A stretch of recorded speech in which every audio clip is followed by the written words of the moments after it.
Hey, Jason, thanks for joining us today. As way of getting started, give us a little background on yourself.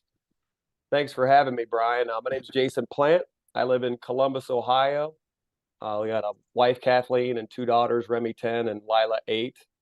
I've been working in the pharmaceutical industry for about 20 years. This is actually my 20th year, 2023, so started in '03. The last 9 years I've spent working in rare disease, and we could talk a little bit more about that. But yeah, the rare disease is kind of a newer thing in the industry. So that's what I'm up to now. Cool. I got to tell you, I've been doing this. This is my 13th year, first pharmaceutical rep on this show. I don't know why that is. It's got to be, it's a very popular profession. Yeah, yeah, it's interesting. I get a lot of calls, people wanting to break into pharma for sure. Um, I it's got to interesting. imagine it's So hard. it's hard. I mean, listen, it's fun, it's challenging. I kind of fell into it. I'm sure you're going to ask me this probably at some point, but I can just go into it. I was in graduate school at Ohio State and had actually already taken a job to be a management trainee for Steak and Shake of all things. Um, and I was at a barbecue with a buddy.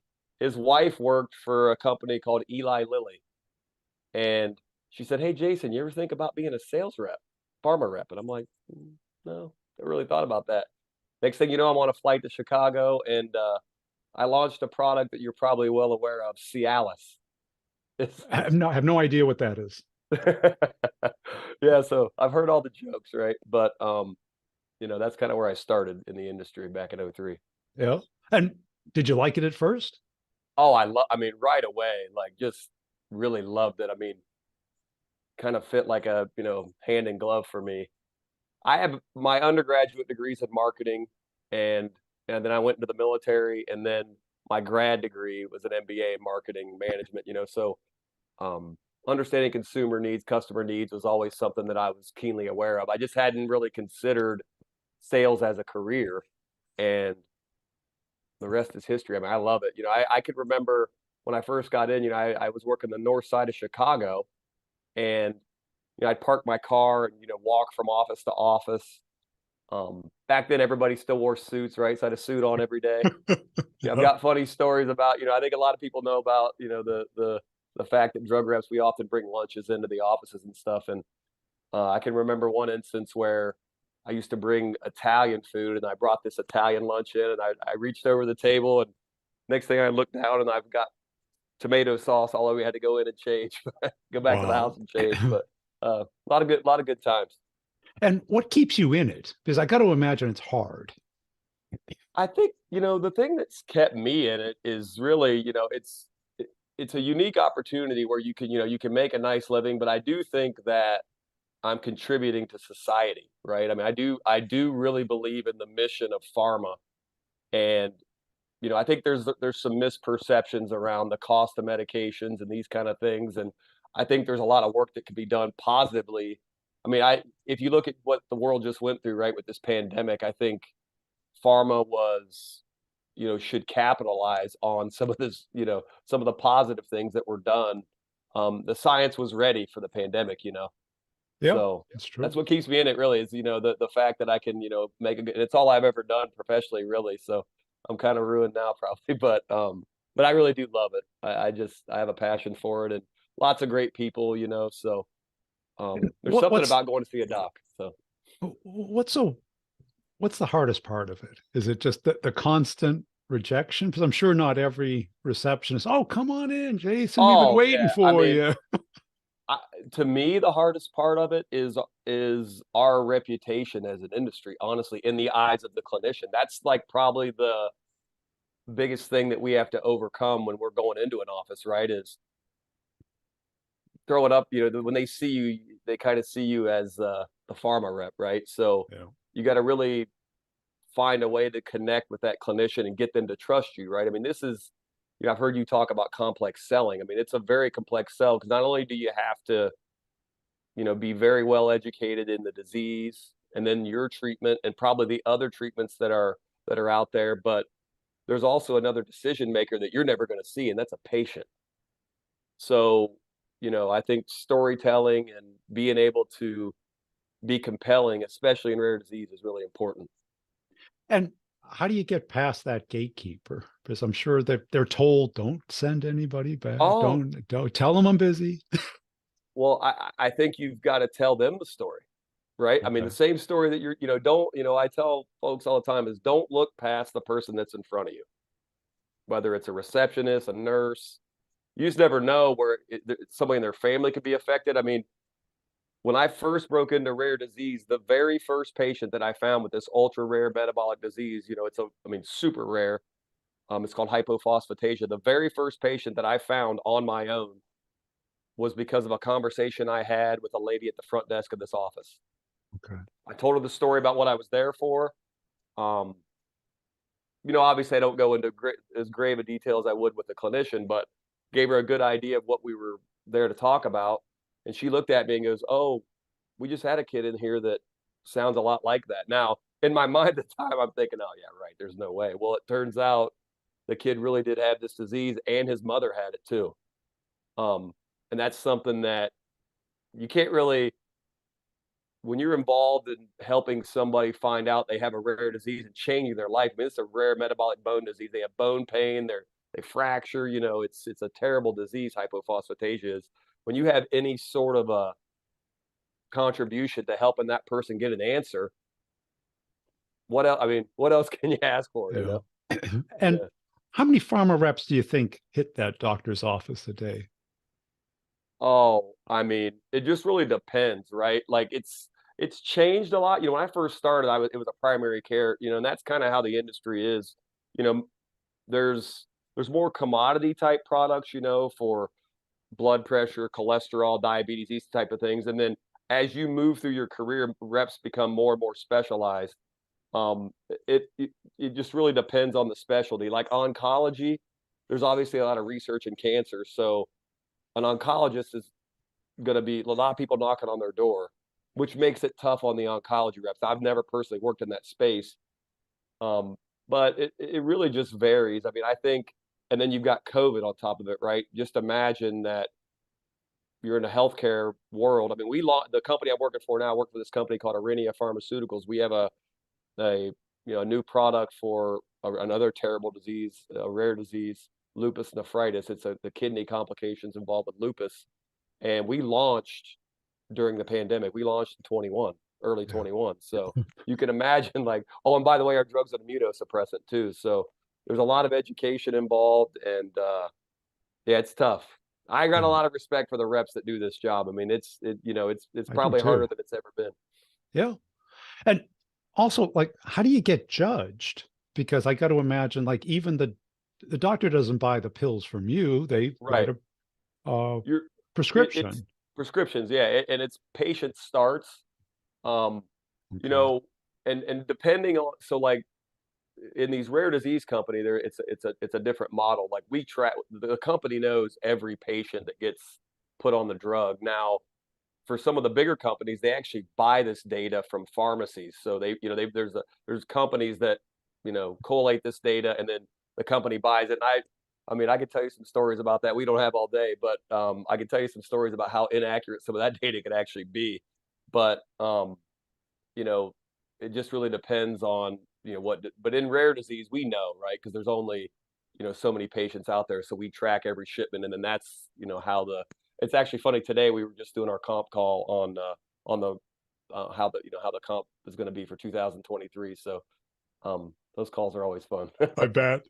Yeah, yeah, Makes you proud to be a manager, right? yeah, yeah. I know, right? I'm just like, yeah. Let's just go out and do the best for, just do the best for patients. Tell a great story, and let the numbers will work themselves out. You got to be patient in rare disease. I mean, once again, I've heard you talk about this in some of your other videos. Oftentimes in a rare disease scenario, you see the doctor, let's say today, Yeah. they may not see one of these patients that you're there to talk to about for days, weeks, or even months. Who knows? Yeah. So, and then you might not see that doctor again for another, it's not like you can get appointment with, especially the ones that are um, more sought after because they see more patients, right? So more reps are calling on them. Those docs are harder to see. So, it's just they got to do it when you're not around. They're going to have to be compelled by the information that you've given them, how it's going to help their patient reach a better outcome, and then they're going to have to remember that if and when they open the exam room door and that one of those patients is sitting there in front of them. Yeah. And what makes a great pharma rep? For me, I think it's a few different things, right? I mean, as I just said, with COVID and everything, grit's really important. I And bet. everybody talks about grittiness, right? Like I just watched a TED talk and I forget the lady's name, but I just watched a TED talk the other day about a lady talking about grit. And I think grit is not just working hard, but it's how you can, overcome objections, how you can be patient. Because once again, if you're in rare disease, like they're not coming every day. You're not Yeah. getting these patients every day. So oftentimes it's a surprise when you hear, you get a call from the pharmacy that a start form has come in. You don't even know it's coming. I think that's really important. I think being a good storyteller, you know, a lot of these docs, they're used to seeing pharma reps, and all the pharma reps come in, they've got a viz aid, they've got a pitch, right? That they've been taught by the marketing team. And they're like, hey, what are you here to sell me today? What are you here to talk to me about today? Right. So I think the reps that can connect and aren't afraid to tell their own story and kind of adopt what the marketing team has given them and make it their own. Yeah. I had my first opportunity to interview folks and build a team a couple years ago. And what I was looking for is people that I could connect with easily, right? I mean, somebody that if I was standing in line at the grocery store, You they'd be draft easy to that. talk to, right? I mean, that's invaluable. And I think really being genuine and being authentic, which I don't know if that, it's interesting. Like it's hard to teach that. I think, you Well, either, well, that's it. I got to imagine that the doctor, if they know you, let's say that you've yeah, been in before, hmm they make that decision. Do I want to sit down another yeah, 20 minutes or not with this right. person? Is That it just enjoyable? happened. Yeah. That just happened to one of the reps I was with the other day. The guy came in and he was standing up, and she's awesome. She's doing it for 25 years. She got to sit down. Now he sat there and talked to her for 20 minutes. She didn't get a patient out of it. There wasn't an immediate reward. I could tell when we left the call, she was a little bit, she was like, oh, I didn't get a patient. I said, well, look, you got that guy to sit there and talk to you for 20 minutes. He was standing up ready to leave. Yeah. You just met him the first time. He was a stranger to you, right? So that's another thing I think is being celebrating the incremental wins, right? It's Minor another thing you got to ones. look Yeah. for. Yeah, you got to. There's not going to be an immediate reward every time. Just isn't. Yeah. And what's your average day look like as a pharma rep? Is it like how many doctors? Is that how you get measured So, or? they have metrics, right? So, and I'm not a big fan of them because I think I'd rather see quality than quantity, right? Yeah. And what's a call really, So, um, they're expecting you probably to see 3 or 4 docs a day would be a good day. Now, seeing a doc means a lot of different things, right? I mean, if you have a lunch, the doc comes in, you're going to get more time sometimes, right? I mean, it just depends on the office you're in or the institution. Other times, you might just get a quick 30 seconds. And Yeah. can you turn that 30 seconds into a minute or 2 minutes, right? Those are those are the difference makers. Or having relationships where you can reach out or they reach out to you and they find a patient. It really is. It's a jungle out there. I mean, you got to go out and do it yourself. Pretty, rough and tumble game, really. And during COVID, how did you adapt? Did you find the phone or email or webinars or some kind of other way of connecting and communicating with doctors? You had to do something, right? Email was big, virtual was big, but believe it or not, I mean, and that's the other thing. It's amazing. A lot of our people were able to get in front of people live still. Still, Now, really? not as frequently, obviously, but we had to adapt. And when we did do a lot of things virtual, we did, we have uh, clinicians that are, contracted to speak as an expert on our behalf about the disease and the product. We did virtual programs that way. I will tell you though that there's nothing like a live meeting. I mean, the Zoom is good, right? It's better than nothing, but you still don't. What I've found with these virtual meetings is that it's easy for people to disengage, Yeah. right? Oh, I gotta go, that whole deal. I'm in a hurry, Playing with their phone or thinking whatever about it is, something right? else Yeah, or people are easily distracted, right? ESPN on the screen above or whatever it is. So But yeah, I think we've had to adapt. Now, I will tell you though that it seems to be, moving more towards normal. I don't know if it'll ever be the same. I think there's an element of clinicians out there that didn't love pharma reps in the first place, right? So this is like the this is like the built-in excuse to, you know, finally put the sign on the door that says, we don't see reps anymore, COVID-19, whatever. So it's another obstacle that we have to overcome. And anything about social media that helped you? Are they on LinkedIn or do they Yeah, participate in yeah, YouTube? yeah, LinkedIn, YouTube. I mean, I have a lot of connections with clinicians that I've met over the years. Because that's the other thing is you move through your time in the industry. You might be working in diabetes for a while, then you move out of it and you're into osteoporosis, then you move back. I mean, like I started off, I was selling Cialis, then I sold a cholesterol medication for a company called Coast. Then I went to Amgen and sold to kidney docs. Then I got away from that and was into rare disease with pediatric docs. Now I'm back with kidney docs and rheumatologists. So I've actually reconnected with docs that I knew back in the early 2000s now that I'm back in kidney disease, right? So there's, Oh. you got old relationships that you rekindle and stuff. But yeah, the social media part is important too.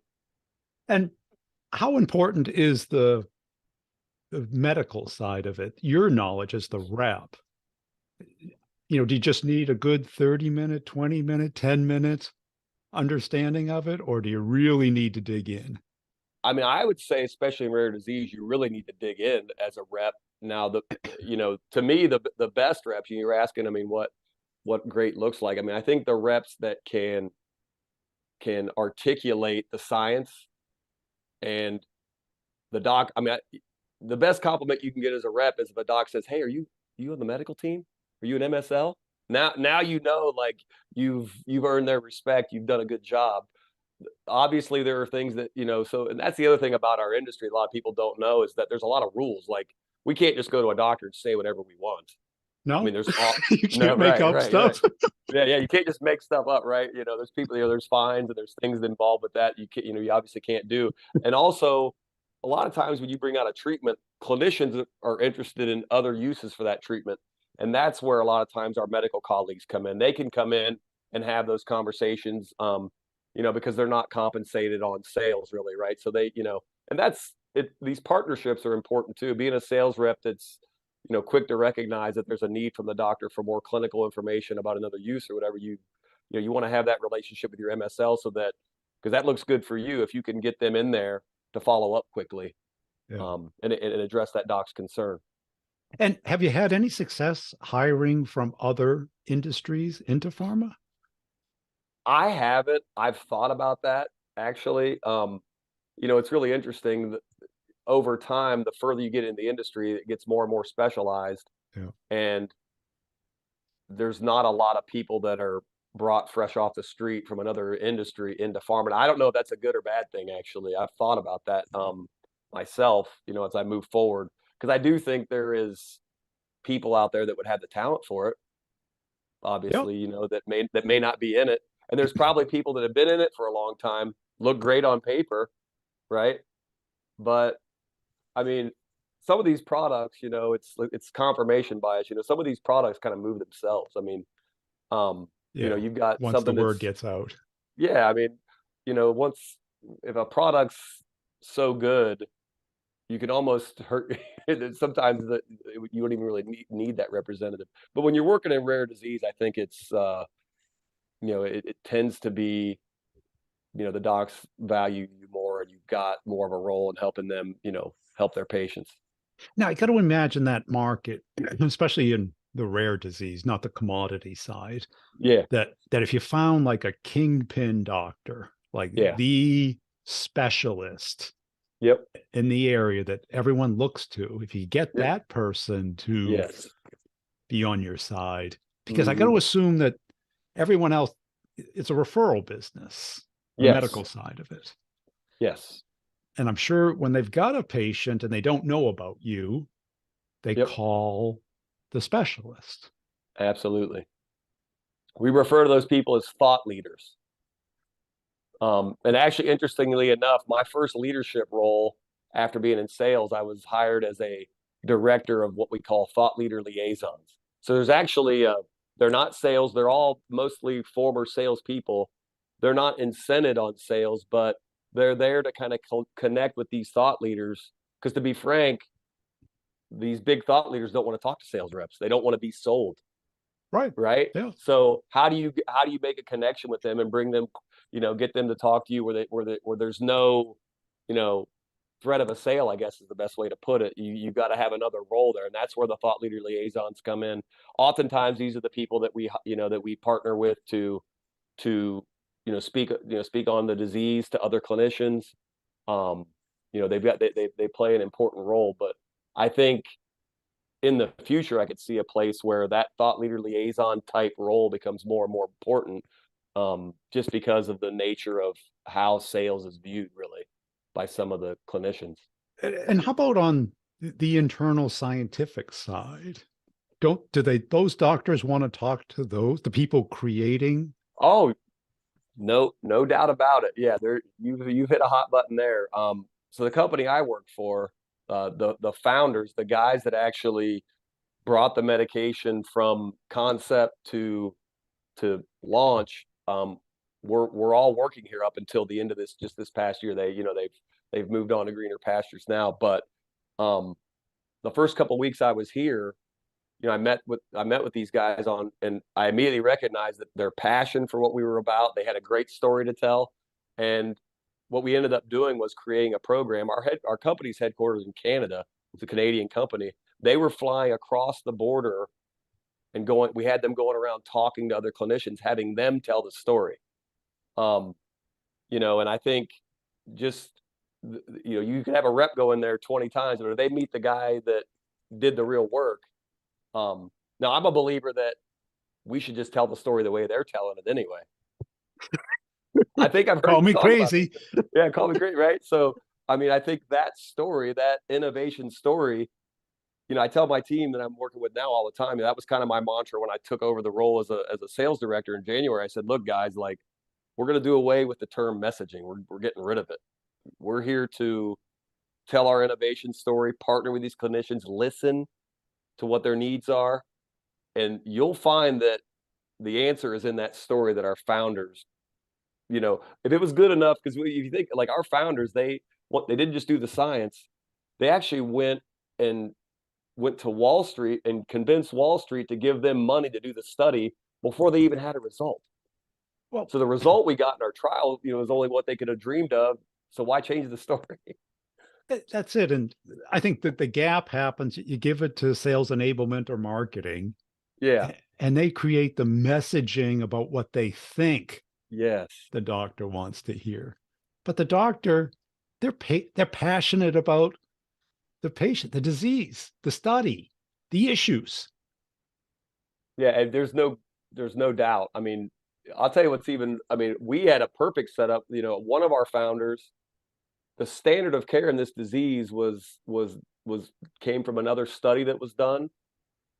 Our founder did that study and then did the study that our drug got approved on to improve upon his old study. So you could go in and say, hey, doc, the standard of care that you're using right now, the same guy did this study and he did it to improve upon it, right? And then it kind of rolled from there, But I think what happens a lot of times is and I'm sure it's the same way in business to business sales, we're so eager to get to the punchline.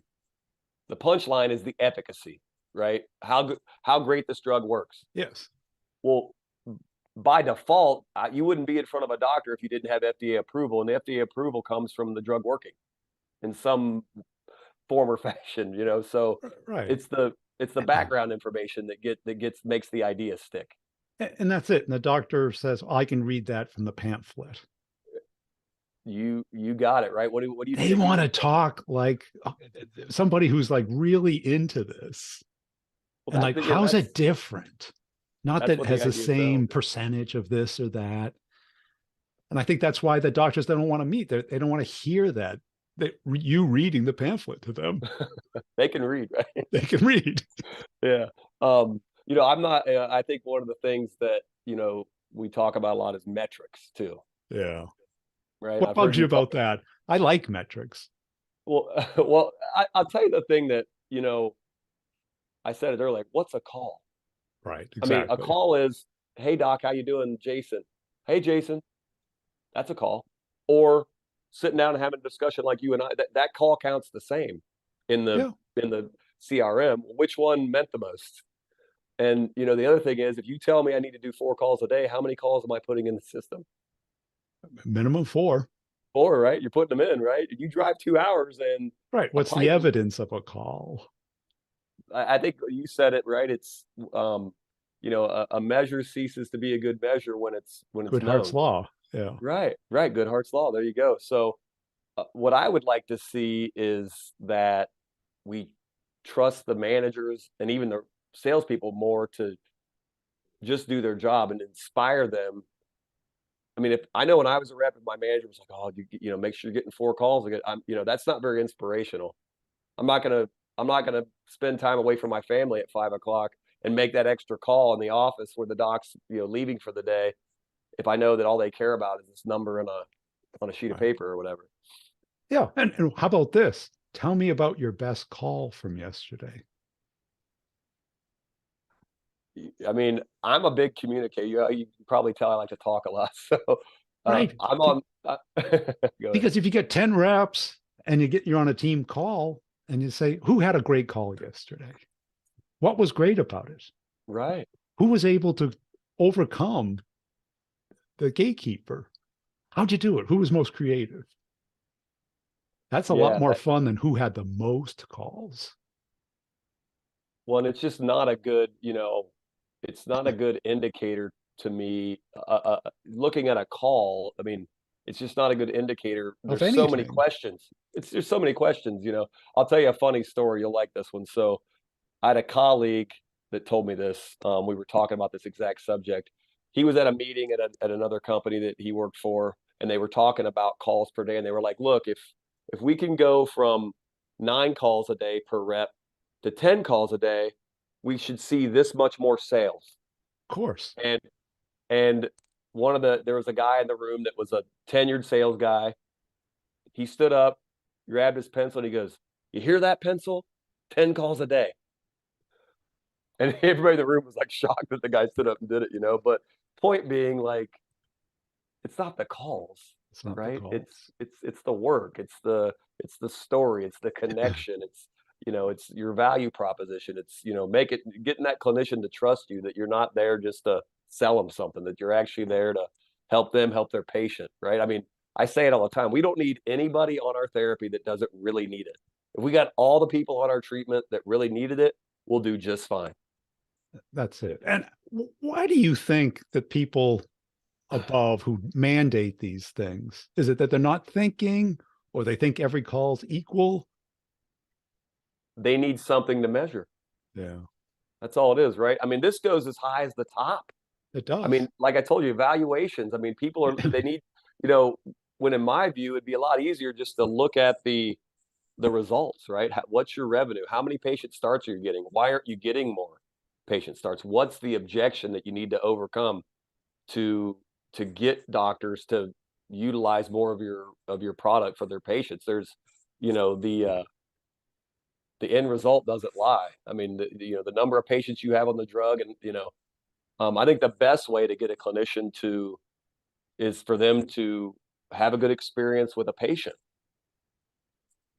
They'll use it again and again and again.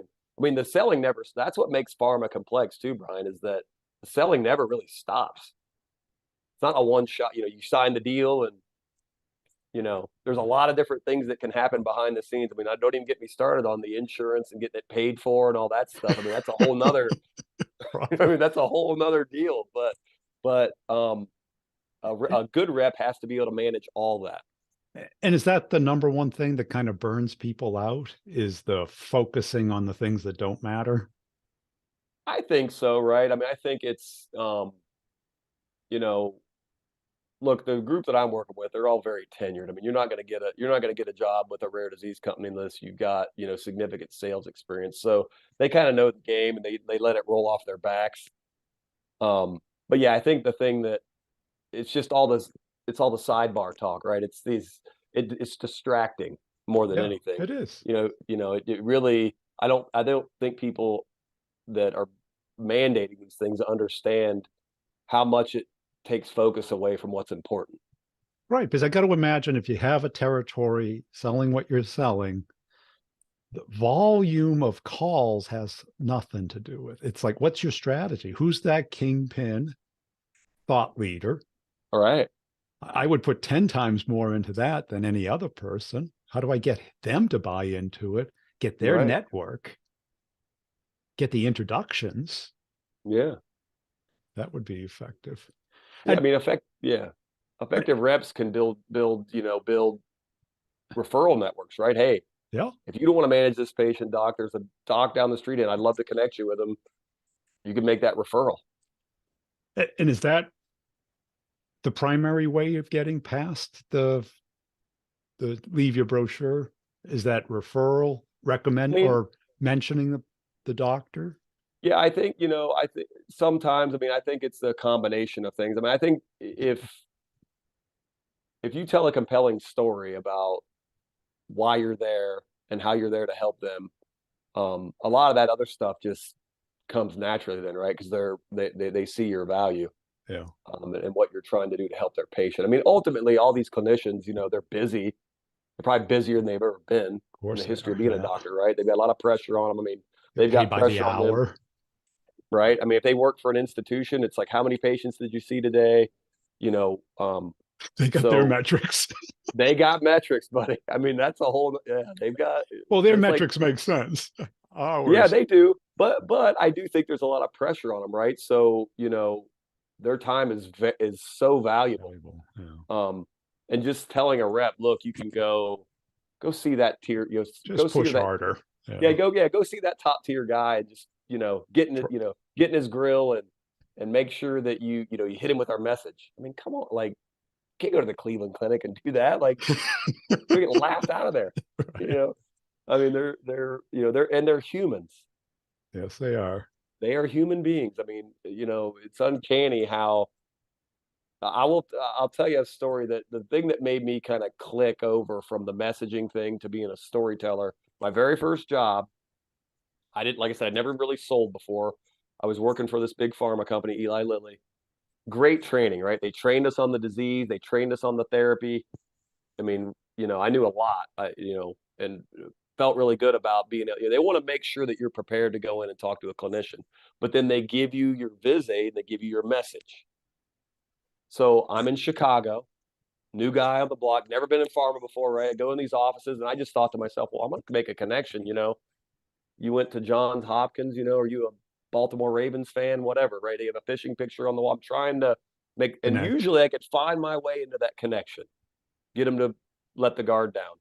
But the second that I took that visit out and went into my pitch, body language change. Oh, Jay, you know what? I got to go. Right. So I thought to myself, after a few months of going through this, I thought, man, I'm not going to do that anymore.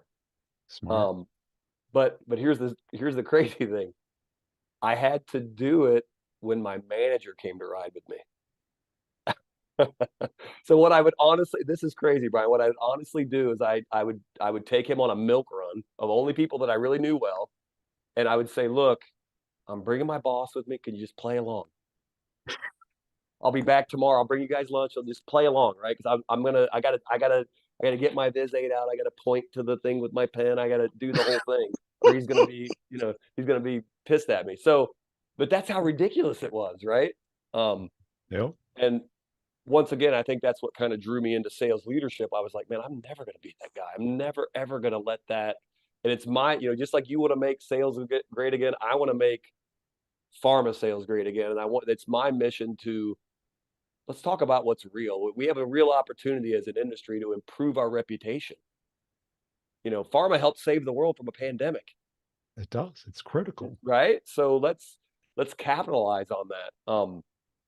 There's a lot of misperceptions out there. I'll tell you another one, Brian. A lot of people think that drug spend is a huge part of the budget of healthcare. I want to put you on the spot, but if you could guess of all the spend that's out there for healthcare, right? So doctor's visits, hospitalizations, surgeries, whatever. What percentage of that pie that's spent on healthcare is spent on drugs? Just take a guess. 30? 9%.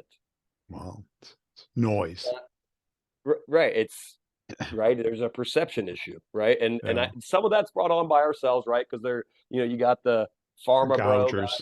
Yeah. Yeah, you got people that are doing the wrong thing, right? But I think we need to, we need to do a better job as an industry of being the adults in the room, really, Cool. and quit treating these docs like commodities. They're not. We're lucky to be able to get to them, really. Great. Hey, I really appreciate your time today, Jason. Where can people go Absolutely. to connect and follow you? I'm on LinkedIn. You can look me up, Jason Plant, Orenia Pharma. So yeah, I'm on Facebook too. But if you go on Facebook, all you see is a bunch of fishing stuff. But I like to fish, so.